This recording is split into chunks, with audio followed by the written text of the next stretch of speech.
Bonjour à tous. Oula. Bonjour. Vous êtes dans une session sur les régions, les zones de disponibilité, tous les fondamentaux du cloud, notamment autour de l'infrastructure technique. Je m'appelle Nicolas Durier, je suis Solution Architect chez Amazon Web Services. Et j'animerai cette session. Je serai aussi accompagné de Romain Kuzniak, CTO d'Open Classroom, qui viendra témoigner de l'usage qu'ils font du cloud AWS et de son infrastructure. Dans la présentation, on verra 5 points principaux. D'abord, l'infrastructure mondiale AWS, le concept de région et les autres points de présence AWS dans le monde. On continuera sur le réseau mondial Amazon, et en particulier le backbone Amazon. Puis on fera un zoom sur le concept de zone de disponibilité, qui est vraiment un concept essentiel à bien comprendre pour opérer des applications en haute disponibilité et à l'échelle sur le cloud. Enfin, Romain viendra nous présenter son retour sur Open Classroom, et je conclurai avec quelques éléments sur comment construire des architectures à haute disponibilité. Commençons du coup sur l'infrastructure mondiale d'Amazon. On a ici une carte avec les 20 régions et 61 zones de disponibilité d'Amazon Web Services. Ces 20 régions opèrent les services classiques d'AWS, EC2 pour les machines virtuelles, EBS pour le stockage par bloc ou S3 pour le stockage objet, mais aussi tous les autres services, les 150 services que vous retrouvez sur la plateforme. Dans ces 20 régions, vous allez pouvoir opérer tous les services de la même façon. Et c'est un point essentiel, c'est-à-dire qu'une application que vous allez concevoir pour sur AWS à Paris ou en Irlande, vous pourrez la réappliquer très simplement dans les autres régions avec des API entièrement compatibles pour aller, par exemple, héberger votre application à Tokyo, à Sydney ou sur la côte ouest des États-Unis. Pardon, excusez-moi. En Europe, on dispose aujourd'hui de 5 régions principales. Londres, Paris, Francfort, Stockholm et l'Irlande, qui est la plus grosse. Et on a prévu bientôt une nouvelle région à Milan, en Italie. 3 autres régions supplémentaires sont prévues dans le monde, en Afrique du Sud à Cape Town, enfin au Cap en français plutôt, à Hong Kong en Chine ou au Bahreïn. Pardon. Le choix d'une région s'opère, c'est un choix du client. Vous choisissez là où vous mettez vos données, là où vous faites tourner vos applications. Les critères de choix classiques de nos clients pour les régions sont la latence par rapport à leurs utilisateurs finaux ou à leurs entreprises. Le coût, parce que les coûts sont légèrement différents selon les régions, et des contraintes de conformité, de compliance qui peuvent nous inciter à vouloir héberger les données localement dans une région. En plus de ce concept de région, on a un réseau de points de présence Amazon avec Amazon CloudFront, avec 155 emplacements périphériques et 11 caches régionaux. Ce réseau de présence CloudFront va permettre de déployer vos applications au plus proche de vos utilisateurs, avec un réseau de distribution mondiale qui permet à vos utilisateurs de rejoindre au plus proche d'eux le backbone AWS qui va accélérer les débits réseau. De plus, ce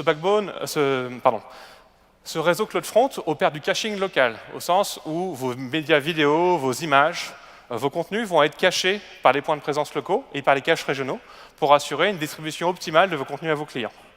Donc c'est assez classique de voir des clients qui vont par exemple opérer une application en Irlande et déployer mondialement sur CloudFront pour accélérer le débit réseau et cacher localement les ressources le plus près des clients. Ce réseau évolue constamment, on a maintenant 166 points de présence au global avec 155 emplacements périphériques, mais on en crée régulièrement et je vous incite à suivre effectivement cette croissance en fonction de vos besoins. Au-delà de ces aspects applications publiques avec ce réseau CloudFront, on a aussi un équivalent pour la connectivité privée, comment se connecter au cloud depuis mon réseau d'entreprise ou mes data centers. On a pour cela 89 emplacements Direct Connect qui sont des points de présence d'AWS au plus proche des clients, ou des clients entreprises particulièrement. Dans ces points de présence Direct Connect, je vais pouvoir me brancher sur un routeur AWS pour avoir une liaison à débit et à latence garantie, pour avoir une meilleure efficacité pour accéder depuis mon réseau privé. Ces points de présence réseau ne sont pas choisis arbitrairement, ils correspondent à des points de présence courants. Par exemple, à Paris, c'est chez Equinix, Telehouse, Interxion, des points de présence où nos clients sont souvent déjà présents. Si vous n'y êtes pas vous-même présent, si vous n'avez pas la capacité à directement vous brancher à AWS, vous pouvez aussi faire appel à des opérateurs télécoms qui sont eux-mêmes présents, des partenaires AWS, qui vont se charger d'acheminer votre signal, votre réseau, jusqu'au point de présence, et après vous connecter à AWS. Une fois que vous êtes connecté via CloudFront ou via Direct Connect, ou si vous faites du trafic entre les régions, vous allez emprunter le réseau mondial Amazon, le backbone AWS. Ce backbone est un réseau 100 gigabits Ethernet, qui est une capacité de réseau privé entre toutes les régions, hormis la Chine, qui a des régulations spécifiques. L'intérêt de ce réseau, c'est qu'il est entièrement dédié à AWS et uniquement aux usages AWS, et il nous permet de vous connecter de façon efficace entre vos data centers ou entre les régions au cloud. il évolue constamment, il est constamment enrichi avec des nouveaux liens pour justement améliorer ses capacités et vous offrir des débits toujours plus performants. Alors, quelles sont les raisons? Pourquoi opérer un backbone? A priori, on aurait pu connecter les régions à Internet et s'en contenter, mais le backbone apporte d'autres avantages. Le premier, c'est la sécurité. Tout le trafic entre les régions AWS, hormis la Chine, emprunte le réseau AWS et du coup est sécurisé par là, il n'emprunte pas le chemin Internet public. Le deuxième point important, c'est la disponibilité. En opérant ce backbone avec des liaisons redondantes, nous avons la capacité de vous offrir un réseau performant, différents chemins réseau, et de basculer le flux pour vous offrir constamment une disponibilité importante. L'objectif aussi de ce backbone, c'est de vous offrir une performance prédictible. AWS maintient un capacity planning qui fait constamment évoluer ce backbone pour obtenir une performance qui reste prédictible en fonction de l'heure de la journée, avec des latences maîtrisées et des débits performants. Et enfin, le but du backbone, bien sûr, c'est d'avoir une présence globale pour se connecter au plus proche des clients. Éviter les points de contention d'Internet, les points chauds. Les connectivités externes restent optimales parce que le backbone a une présence globale. Alors, quelques exemples d'extensions. Par exemple, AWS a investi dans une ligne réseau transpacifique qui s'appelle Hawaii. Hawaii, c'est une ligne qui part de l'est de l'Australie et qui revient sur la côte ouest des États-Unis. C'est un projet qui a duré plus d'1 an, qui est maintenant opérationnel, c'est-à-dire que depuis quelques mois, les clients AWS qui font du trafic sur cette zone du monde peuvent emprunter ce chemin réseau. Il vient complémenter les autres liens existants pour assurer plus de débit et plus de résilience pour nos clients. Un autre exemple d'investissement en cours, c'est le B2B Express. Le B2B Express, c'est une liaison réseau sur laquelle AWS a aussi investi pour relier Singapour aux États-Unis en passant par Hong Kong. Le B2B Express est par contre un projet en cours. C'est des liens réseau qui sont en train d'être tirés, et des liaisons sous-marines qui sont concrètement en train d'être montées à travers l'océan. Et le B2B Express est prévu pour devenir opérationnel en 2021.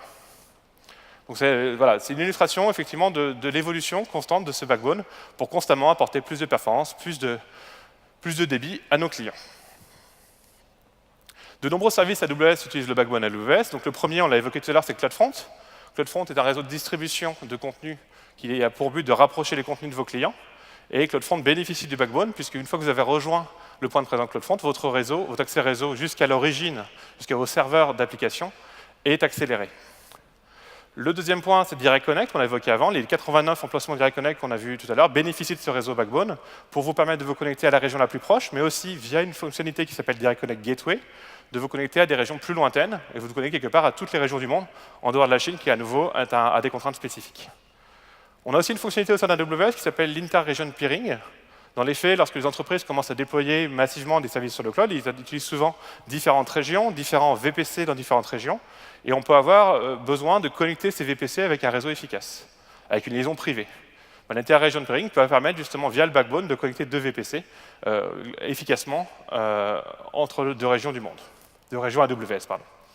Et enfin, un dernier service qu'il est intéressant de mentionner, c'est Global Accelerator. Global Accelerator est un service qui était annoncé à re:Invent 2018, donc il y a quelques mois, donc en novembre dernier, pardon. Global Accelerator a pour but d'accélérer la distribution de vos applications au-delà des protocoles HTTP classiques et avec une IP statique qu'on va assigner à votre application globalement et sur laquelle les différents points de présence AWS vont assurer un routage optimal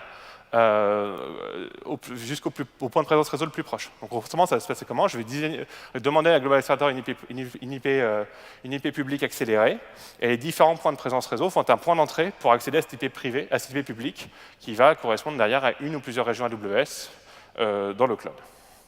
Tout le trafic AWS entre régions passe à travers le backbone AWS aujourd'hui. Il n'y a plus d'exception, sauf la Chine, bien sûr, qui reste encore un cas régulé particulier. Une petite citation d'Andy Jassy. Andy Jassy, c'est le CEO d'AWS. Il a déclaré plusieurs fois qu'il n'y a pas d'algorithme de compression pour l'expérience. C'est un point important, effectivement. Tout le design des régions, et notamment le concept de zone de disponibilité qu'on va voir après, est issu d'une expérience de 12 ans du cloud chez AWS. Et on essaie de transcrire cette expérience, de vous transmettre cette expérience via des patterns d'architecture et une infrastructure globale qui est optimisée pour assurer la résilience sur vos applications. Donc justement, si on regarde un petit peu le concept de zone de disponibilité, qu'on n'a pas encore évoqué en détail, on a dit tout à l'heure qu'on avait 61 zones de disponibilité qui correspondent à 20 régions. C'est parce que dans une région, classiquement, on a environ 3 zones de disponibilité, mais certaines régions ont jusqu'à 6 zones de disponibilité. Bon, maintenant qu'on a dit ça, qu'est-ce qu'une zone de disponibilité? Une zone de disponibilité, c'est un groupement de data centers. Et pour qu'on considère que 2 data centers sont dans des zones de disponibilité différentes, il y a certaines conditions. La première, c'est qu'il faut que ces data centers aient des arrivées électriques différentes. D'autre part, il faut qu'ils aient des arrivées réseau bien différenciées aussi. Et plus généralement, il faut qu'ils aient des profils de risque différents, par exemple sur des risques courants comme la crue. Une fois que ces conditions sont remplies, on va pouvoir constituer des groupes de data centers, donc une zone de disponibilité à 1 à n data centers, qui sont isolés en termes de risque, et sur lesquels on va pouvoir construire des applications sur plusieurs zones pour assurer la résilience de l'application. Une zone de disponibilité, ça peut quand même être grand. Une zone de disponibilité peut contenir jusqu'à 8 grands data centers aujourd'hui chez AWS, et on a des zones de disponibilité qui dépassent 300 000 serveurs. 300 000 serveurs physiques dans lesquels on fait après tourner des machines virtuelles. Donc c'est quand même des grosses infrastructures, mais néanmoins, on va toujours vous conseiller de répliquer vos applications sur plusieurs zones de disponibilité pour les rendre les plus efficaces possibles. En effet, par ailleurs, les zones de disponibilité sont connectées entre elles par un réseau hautement redondant et à haute capacité et à faible latence. Qu'est-ce qu'on entend par là? On entend par là que sur le débit, on a des régions, on a jusqu'à 4947 terabits de bande passante disponible, terabits par seconde de bande passante disponible, que la latence entre deux zones de disponibilité est couramment inférieure à 2 millisecondes et souvent inférieure à la milliseconde, et que ces deux critères sont déjà ce qui permet de créer des cas d'usage de réplication synchrone entre deux zones de disponibilité. Je vais pouvoir avoir une base de données dans une zone A, une base de données secours dans une zone B, et assurer que toute écriture soit faite simultanément des deux côtés avant de valider une transaction. C'est essentiel pour la résilience de vos applications. Et ensuite, le réseau est lui-même redondant, au sens où les différentes zones de disponibilité sont reliées par plusieurs fourreaux de fibre optique pour assurer qu'un impact de travaux publics, par exemple, n'impacte pas vos applications, n'impacte pas le lien entre les zones de disponibilité. Et donc la bonne pratique, sur laquelle je vais peut-être un peu lourdement insister aujourd'hui, mais c'est essentiel, c'est que vos applications doivent être conçues pour profiter de cette infrastructure et faire en sorte que, en bénéficiant de plusieurs zones de disponibilité proches avec une faible latence, je vais pouvoir équilibrer mes applications et avoir une disponibilité garantie de mon application par rapport à ce côté multipath dans le déploiement. Alors on a ici un exemple de connexion justement entre deux zones de disponibilité. C'est un fourreau de fibre optique, ça fait des fourreaux qu'on utilise depuis quelques années sur AWS. Il contient 3456 brins de fibre optique, donc ça permet justement d'assurer des débits importants comme ceux qu'on a évoqués tout à l'heure. La fibre optique aussi permet justement d'obtenir des latences intéressantes. Quand on parle de 1 à 2 millisecondes de latence, c'est parce que l'écart classique entre deux zones de disponibilité, ça va être quelques dizaines de kilomètres maximum. On a besoin de kilomètres parce que justement on va assurer l'isolation, mais on ne peut pas aller beaucoup plus loin parce qu'on a besoin justement de la latence faible qui est nécessaire à la résilience.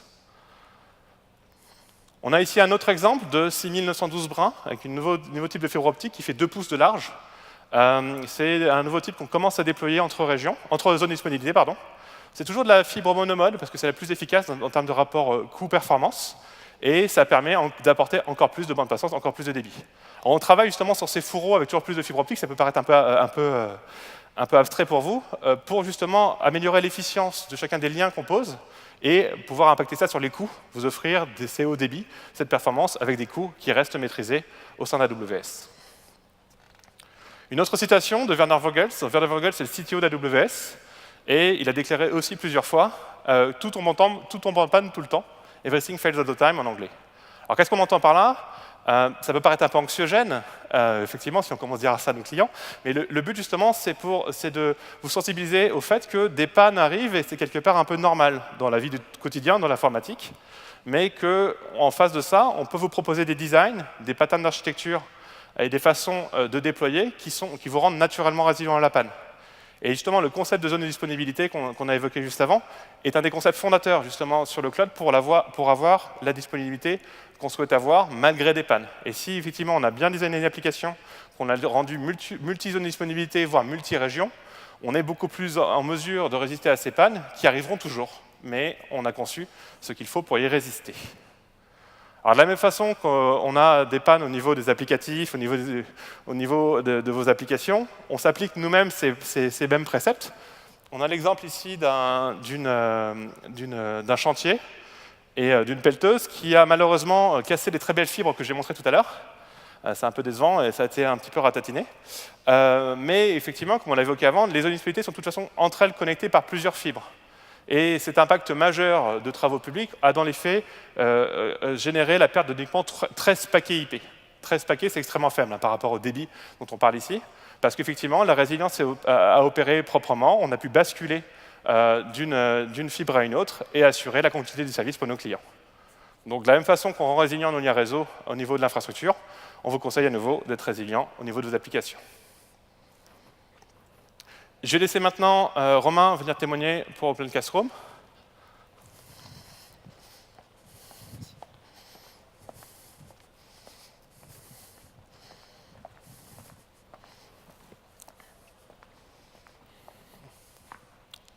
C'est pas ça. Ah non, c'est pas ça. Ah, Bonjour à tous. Je suis Romain Cusniac, je suis CTO d'Open Classrooms. Et je vais vous parler aujourd'hui de la démarche que nous avons eue dans le choix de notre infrastructure. Alors, Open Classroom, c'est une plateforme de formation dont la mission est de rendre l'éducation accessible. Nous sommes la première école en ligne d'Europe et nous proposons des formations diplômantes dont les diplômes sont reconnus par l'État. Ça veut dire qu'entièrement en ligne, vous pouvez bénéficier d'un bachelor ou d'un master. Nous proposons des formations aussi en alternance, et cela sur les métiers en tension. Donc, qu'est-ce qu'un métier en tension? Un métier en tension, vous en connaissez plusieurs, c'est les métiers où nous luttons tous pour trouver des profils. Par exemple, DevOps, développeurs, mais en général, toute l'industrie digitale, le marketing, la data science, la communication. Nous avons 3 millions d'apprenants chaque mois sur Open Classrooms, environ 50 parcours diplômants, 500 entreprises partenaires et 400 cours certifiants entièrement en ligne. La pédagogie d'Open Classrooms est aussi innovante. Contrairement à l'éducation traditionnelle où vous allez avoir un professeur qui va déverser son savoir, vous allez peut-être faire un TP, à la fin vous allez avoir un diplôme, vous retrouvez en entreprise et avec un peu de chance, vous allez avoir des compétences qui vont correspondre au métier que vous exercez. Chez Open Classrooms, nous avons fait l'inverse, c'est-à-dire que pour chaque métier, nous analysons ce métier auprès des professionnels, nous allons extraire les compétences de ce domaine, les regrouper par bloc et créer des projets concrets qui vont valider ces compétences. Vous êtes suivi par un mentor chaque semaine et nous garantissons l'emploi, c'est-à-dire qu'à l'issue de votre formation, si vous ne trouvez pas de métier, nous vous remboursons l'intégralité de la formation. Alors, Open Classrooms a été fondé en 2013, mais s'appelait auparavant le site du zéro, vous connaissez peut-être, qui lui avait été fondé en 1999 par un jeune homme, Mathieu Nebra, qui avait 12 ans à l'époque. Alors, il faut bien comprendre qu'en 1999, l'infrastructure n'est pas celle qu'elle est maintenant. Au début, le site était hébergé sur un fournisseur d'accès Internet qui s'appelait Infony, qui a sans doute disparu depuis. Puis nous avons testé différentes choses. Aussi bien des serveurs dédiés dont les premiers avaient été financés par les dons de la communauté, puis des tentatives de cloud public, mais ce n'était pas ce que c'est maintenant, des tentatives de PaaS du style Heroku. On est revenu sur un cloud privé, et c'est en 2015 que nous sommes passés sur AWS. La question qu'on se pose à ce moment-là, légitimement, c'est quelle plateforme choisir. Et la question que nous nous sommes posée, c'est que voulons-nous faire? Notre métier consiste à créer la meilleure plateforme de formation en ligne, c'est-à-dire notre métier ne consiste pas à créer de l'infrastructure. L'infrastructure est un moyen d'y arriver. Néanmoins, nous avions quand même des critères. Nous utilisons une grande variété de services, de bases de données, de BI, de serveurs, de cache, de recherche. Et donc, il fallait que l'infrastructure puisse fournir tous ces services. Open Classrooms a un trafic relativement conséquent, partout dans le monde. Donc, il fallait qu'on soit réactif, quelle que soit la charge, et partout dans le monde. Donc, il fallait forcément des mécaniques d'auto-scaling et de multi-régions. Les données, particulièrement dans l'éducation, sont aussi très sensibles et une mécanique de chiffrement est indispensable. Enfin, dans le passé, nous avions eu quelques échecs dans la gestion de certains backups. C'est quelque chose dont on ne voulait plus s'occuper. Il fallait que la mécanique de backup soit performante. Mais ce n'était pas tout. L'agilité est au cœur de notre entreprise, que ce soit aussi bien sur l'équipe technique que dans tous les autres départements. Nous respectons quelques bonnes pratiques, comme le déploiement continu. Chez Open Classrooms, on déploie jusqu'à 15 à 20 fois par jour. Nous avons beaucoup d'environnements de pré-production, enfin, nous avons beaucoup de tâches qui sont en cours de développement en continu. Et nous sommes toujours à la recherche d'innovation. Et il fallait que l'infrastructure puisse nous fournir des services managés facilement autour de, par exemple, le machine learning. Donc nous avons choisi AWS. Je rappelle, nous avons 3 millions de visiteurs uniques, 15 à 20 millions de pages vues par mois, 60 millions de requêtes connectées côté serveur. En général, par jour, on tourne autour de 4000. Donc notre métier est de construire une plateforme d'éducation. Elle n'est pas de maintenir ou gérer une infrastructure. Donc nous sommes appuyés sur un partenaire d'AWS qui était à l'époque Morea, un pure player AWS, qui a été racheté depuis par Claranet, pour gérer cette infrastructure. Notre stack technique est autour de PostgreSQL, PHP avec le framework Symfony et React côté client, mais comme toutes les entreprises, nous utilisons aussi une très grande diversité de technologies. Ainsi, nous utilisons une très grande diversité de services AWS, principalement autour de la stack web, mais aussi autour d'autres mécaniques plutôt orientées data. Alors, quelques histoires remarquables depuis que nous sommes chez AWS. La première, c'est quelque chose qui peut peut-être parler à certains d'entre vous, c'est l'environnement de staging, et pour le cas présent, l'environnement de staging à la volée. Nous avons beaucoup de développeurs qui travaillent sur beaucoup de différentes fonctionnalités, et précédemment, nous n'avions que 2 environnements de stage. Donc ça entraîne plusieurs collisions, du temps perdu à essayer de faire des merges, à comprendre pourquoi ça ne marche pas en stage auprès du testeur, mais ça marche sur son local. Alors avec Morea et AWS, nous avons mis un environnement de staging à la volée. Qu'est-ce que c'est? Aussi un tableau Jira, comme vous le connaissez tous, ça pourrait être le vôtre, mais pour le coup c'est le nôtre. On a une colonne qui s'appelle ToVerify QA, donc c'est pour les testeurs. Et dès que nous prenons une tâche dans n'importe quelle colonne que nous mettons dans cette tâche-là, automatiquement, nous allons construire un environnement dédié sur AWS pour cette fonctionnalité. Donc dans Jira, cela va être représenté par une URL avec le numéro de la tâche, quelques statuts de déploiement, et donc ça va nous permettre d'avoir une autonomie pour ces environnements de test. Ça se passe en 5 minutes, ça nous a fait gagner plusieurs dizaines d'heures par mois, et la simplicité fait que c'est une fonctionnalité dont on ne peut se passer désormais. La deuxième histoire remarquable, c'est l'effet capital. Qui parmi vous connaît l'effet capital? L'effet capital, tient son nom de l'émission Capital de M6. Donc pour ceux qui ne connaissent pas, c'est une émission qui parle du marché de la dinde ou du marché du sapin de Noël pendant la période de Noël, de chocolat pendant Pâques ou de crème solaire pendant l'été. Mais parfois, il parle de vous. C'est le dimanche soir, il y a beaucoup de monde qui regarde. Et comme ils s'ennuient un peu, dès qu'on parle de vous, les gens vont cliquer sur ce site. Donc ça génère des surcharges de trafic très très conséquentes en très très peu de temps. Marketing est content, peut-être un peu moins parce qu'il faut le préparer. Et donc nous sommes passés sur Capital. Beaucoup de sites auparavant sont malheureusement tombés devant cet afflux de trafic. Et chez Open Classrooms, nous l'avons préparé juste quelques jours avant, pendant 2 jours, pour trouver les goulots d'étranglement. Nous avons fait des tests de performance qui nous ont permis de monter jusqu'à 80 000 requêtes connectées par minute, donc bien plus en prenant tous les éléments statiques. Et nous avons survécu merci à l'autoscaling.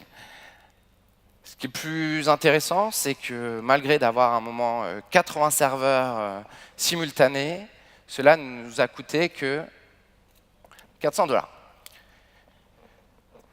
C'est la fin de ma présentation. Ce que je souhaitais vous partager, c'était que pour une plateforme comme nous d'éducation, l'infrastructure est un moyen et pas une fin, que le choix de cette infrastructure a été guidé non pas par des choix technico-techniques, mais par les pratiques que nous avions et par notre produit.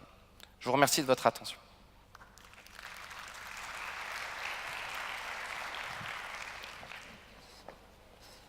Merci Romain. Merci. Hop. Donc Romain a illustré un petit peu comment ils utilisent l'infrastructure, il est un peu au-delà des contraintes de disponibilité, mais on voit bien que de la même façon qu'ils ont pu utiliser AWS en choisissant des régions, en utilisant cette résilience naturelle pour justement ces événements imprévus, et via l'aspect programmatique aussi des API qui se répliquent sur les différentes régions, automatiser les tâches. Je vais passer dernière quelques minutes sur quelques architectures de base. Il y a des choses beaucoup plus évoluées qu'on peut déployer dans le cloud, mais justement pour illustrer comment, même sur des stacks techniques assez simples, on peut construire des applications résilientes sur le cloud. Donc on a ici un petit schéma d'architecture, je suis architecte, on ne se refait pas, pour présenter AWS. On a choisi une région, ça peut être par exemple la région d'Irlande ou la région de Paris, et on a ici un exemple d'application 3 tiers très classique avec un load balancer, des instances applicatives, donc des machines virtuelles, et des bases de données. Et en l'occurrence, on a pris l'exemple d'une base de données relationnelle, avec une base de données primaire, un master, et une base de données secondaire, en réplication, un slave. L'idée, c'est qu'on va utiliser déjà des services managés, comme Elastic Load Balancing. Les services managés sont les services qu'AWS vous propose directement opérés par AWS et qui appliquent ces bonnes pratiques. Et Elastic Load Balancing va être un service qui déjà tourne lui-même sur plusieurs zones de disponibilité, pour assurer un premier niveau de résilience dans la première étage de mon application. Ensuite, on a vu ici qu'on a des instances, on a trois instances de chaque côté, donc 6 instances au total, qui sont elles-mêmes réparties sur plusieurs zones de disponibilité. C'est important, puisqu'on va assurer par là qu'en cas de défaillance d'une des zones de disponibilité, ou même d'un serveur physique, on va avoir une résilience naturelle en passant le trafic sur les autres instances. Derrière ça, on a aussi une base de données, et comme on l'a évoqué avant, on peut, puisqu'on est sur deux zones de disponibilité qui sont proches d'un point de vue réseau, avec une latence faible et un débit important, on est capable de déployer au niveau de la base de données de la réplication synchrone. C'est-à-dire que tout ordre commité sur la base de données de gauche sera automatiquement répliqué sur celle de droite. Et avant la validation de la transaction, on aura vérifié que cette réplication se sera opérée.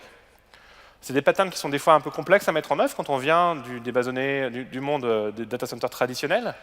Mais AWS, de la même façon, fournit un service manager qui s'appelle RDS, Relational Database Service, qui a pour but de vous offrir les différents moteurs de base de données, donc classiques, des moteurs open source comme SQL, PostgreSQL, mais aussi des moteurs commerciaux comme SQL Server et Oracle.